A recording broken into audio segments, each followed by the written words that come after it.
Hey coucou, tu veux maigrir mais t'arrives pas à te lancer? Alors cette vidéo est pour toi. Le plus difficile, c'est de se lancer. C'est pas ok. Après, on a un long parcours qui est pas tous les jours facile, mais je vous assure que le plus difficile, c'est le début, c'est de se mettre dedans, c'est de commencer son programme pour perdre du poids. Alors on entend souvent parler d'un déclic pour pouvoir commencer à perdre du poids. Eh bien sachez que moi j'ai pas eu ce fameux déclic. On n'a pas forcément besoin d'un déclic pour perdre du poids. Alors oui, on est tous différents, mais moi aujourd'hui je vais vous donner une méthode pour vous lancer dans votre perte de poids en 6 étapes. C'est parti. Alors première étape, mettre des mots sur ses émotions pour évacuer. Alors ce que tu vas faire, tu vas prendre un petit carnet ou une feuille, peu importe, un support pour écrire avec un crayon et tu vas te lâcher. Tu vas écrire tout ce que tu as sur le cœur. Dans un premier temps, tu vas écrire tout ce que ton poids, ton surpoids ou ton obésité t'apporte de mauvais dans ta vie. Par exemple, la santé ou le regard des autres, peu importe, c'est vraiment personnel. Tu te lâches, tu écris tout, le maximum, tout ce qui te pèse, tout ce que tu as sur le cœur, tu l'écris, noir sur blanc. Après, si tu veux, tu le jettes, mais ça, tu l'écris. Ensuite, de la même façon, tu vas écrire tout ce que tu souhaiterais obtenir dans la vie, notamment par rapport à ta perte de poids. Combien de poids tu aimerais perdre? Pourquoi tu aimerais perdre? Qu'est-ce que ça te rendrait de meilleur dans ta vie si tu perdais du poids? Voilà, tout ce que tu as sur le cœur, tu l'écris. Après, si tu veux, tu jettes, peu importe, tu écris tout ça, histoire de vider, c'est comme si tu t'adressais à quelqu'un en fait. Donc ça te permet d'évacuer tout ce que tu as sur le cœur. Une fois que tu as fait ça, tu reprends une feuille et un crayon. Cette fois-ci, tu écris la liste des principales raisons pour lesquelles tu veux perdre du poids. Ça peut être, c'est très personnel, ça peut être, voilà, je veux perdre du poids pour ma santé, je veux perdre du poids parce que j'aimerais rentrer dans mes anciens vêtements, je veux retrouver le corps que j'avais avant. C'est vraiment très personnel, mais tu écris une liste, allez, on va dire, c'est vraiment pour se donner une idée, mais de 3 à 10 raisons particulières pour lesquelles tu souhaites perdre du poids. Et ça, par contre, tu la jettes pas, tu la gardes. Soit tu l'affiches sur ton frigo, soit tu la mets dans un tiroir, mais tu la gardes quelque part. Tu reviendras peut-être dessus après. Donc vraiment, ça, c'est dans le but de le garder à côté de toi. Tu écris toutes les principales raisons pour lesquelles tu veux perdre du poids. Mais tu exclus les raisons où tu le fais pour les autres. Parce que perdre du poids, il faut le faire pour soi avant tout, sinon ça marche pas. Alors dans ta liste, il faut pas qu'il y ait des choses du genre je veux perdre du poids parce que mon mec a décidé que je devais perdre du poids ou parce que je ne lui plais plus et qu'il m'a demandé de faire un régime pour maigrir. Ou je veux perdre du poids pour rendre fière ma mère. Peu importe. Ça, vous ne le faites pas. Vous devez trouver des raisons qui vous sont propres à vous. Pourquoi est-ce que vous le faites? Pour vous, pour votre propre personne. On ne perd pas du poids pour les autres, sinon ça ne fonctionne pas. Deuxième étape, te fixer des objectifs. Alors tu vas te fixer des objectifs autant sur les résultats que sur les actions. Déjà, par rapport aux résultats, il faut que tu te fixes des objectifs en termes de perte de poids, en voyant grand, mais en voyant réalisable. C'est-à-dire, il ne faut pas que tu te dises « il faut que je perde 20 kilos en une semaine ». Bon, j'exagère, mais allez, je veux perdre 40 kilos en 3 mois. Non, non, non. Il faut que tu te fixes des objectifs qui sont grands, mais qui sont tout à fait possibles et réalisables. Et ces objectifs-là, il faut que tu les découpes en petits objectifs. Par exemple, tu peux déjà te fixer un objectif de ta perte totale.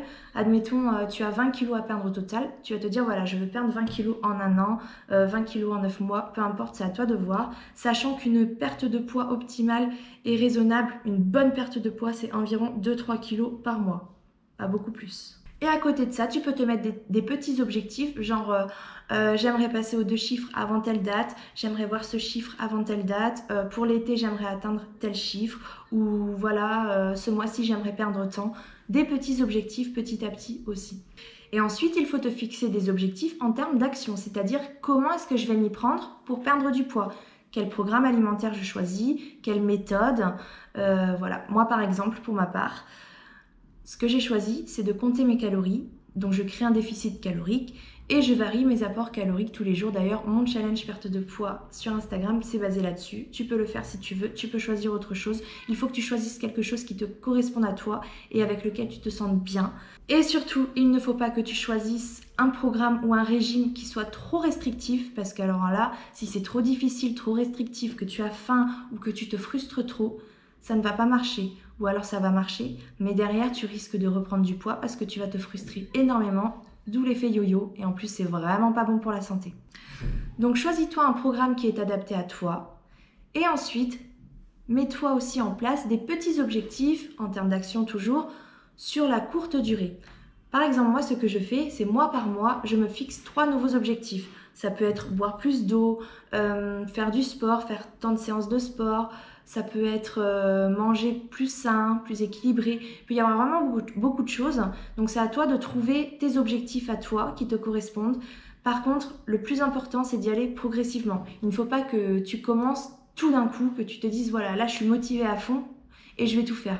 Oui, tu es motivé, mais tu vas vite en avoir marre. Donc, il faut que tu commences progressivement, tout doucement, et petit à petit, tu te rajoutes de la difficulté.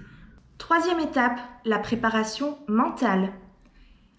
Alors là, il s'agit d'anticiper, c'est-à-dire de programmer le début de ton programme alimentaire ou sportif, ta méthode pour perdre du poids. Je m'explique. On dit souvent, il ne faut pas remettre au lendemain. C'est vrai. Mais c'est important aussi de se préparer psychologiquement et d'anticiper pour pouvoir mieux s'organiser. Donc moi par exemple, je me suis mise un lundi. J'ai commencé le 6 janvier 2020, jour de mes 30 ans. C'est propre à chacun, tu peux le faire autrement. Tu peux commencer un samedi, tu peux commencer le premier du mois. Il faut vraiment que tu trouves ce qui te correspond à toi. Mais prends un petit temps pour anticiper et programmer le début de ton programme. Et donc pour ceci, tu te fixes une date.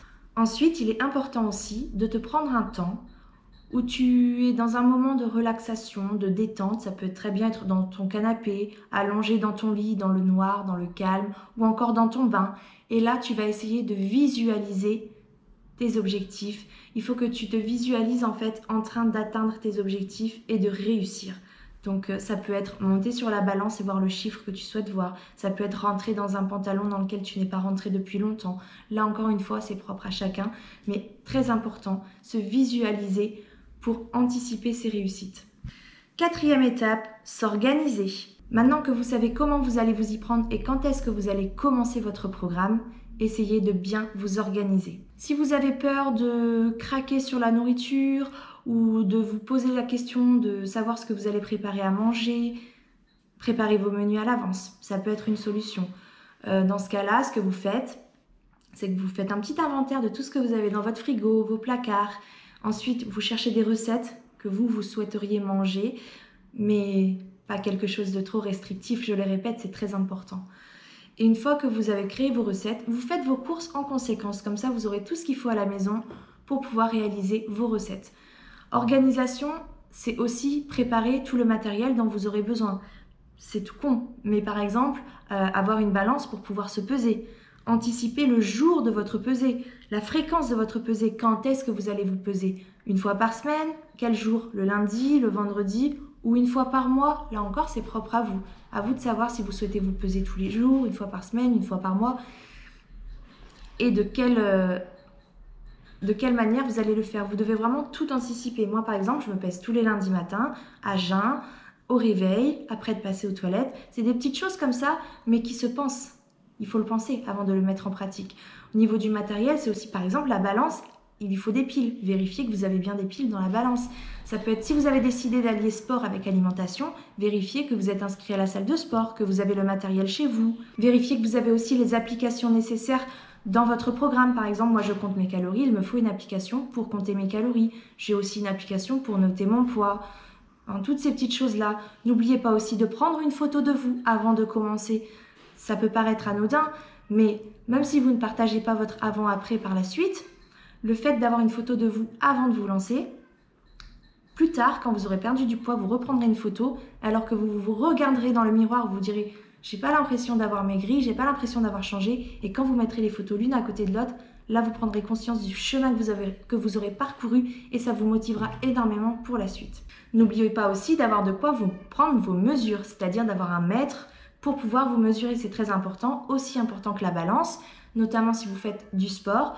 N'oubliez pas de vous prendre vos mesures, je dirais au moins, moi je le fais une fois par mois. Après, ça c'est pareil, c'est propre à vous, à ce que vous souhaitez, mais il ne faut pas non plus s'attendre à voir les résultats en 2-3 jours, que ce soit sur la balance comme avec le mètre. Cinquième étape, se récompenser. Ce qui me paraît aussi très important, c'est de vous prévoir des récompenses pour vos victoires, par palier, pas à la fin. Par exemple, si vous avez 30 kilos à perdre, vous pouvez très bien vous prévoir une récompense tous les 5 ou 10 kilos.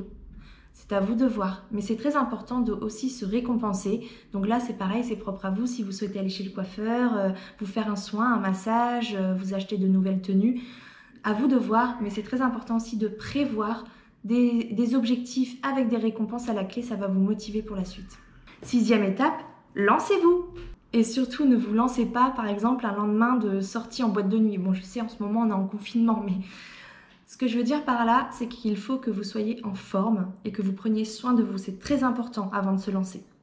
Le jour où vous commencez, il ne faut pas que vous ayez 3 heures de sommeil derrière vous. Il faut que vous ayez une bonne nuit de sommeil. Et d'ailleurs, ce sera appliqué après par la suite. Il faut que vous preniez soin de vous, de votre sommeil, de prendre du temps pour vous faire du bien, pour penser à vous. Et aussi d'éloigner toutes les personnes toxiques de votre entourage qui pourraient vous rabaisser, vous dire que vous n'en êtes pas capable ou vous juger, parce que ces personnes-là vous menez vers le bas. Donc il ne faut pas garder ces personnes-là auprès de vous. Ayez confiance en vous, croyez en vous et concentrez-vous sur vos objectifs. Ne vous dites pas « j'espère y arriver », dites-vous « je vais y arriver ».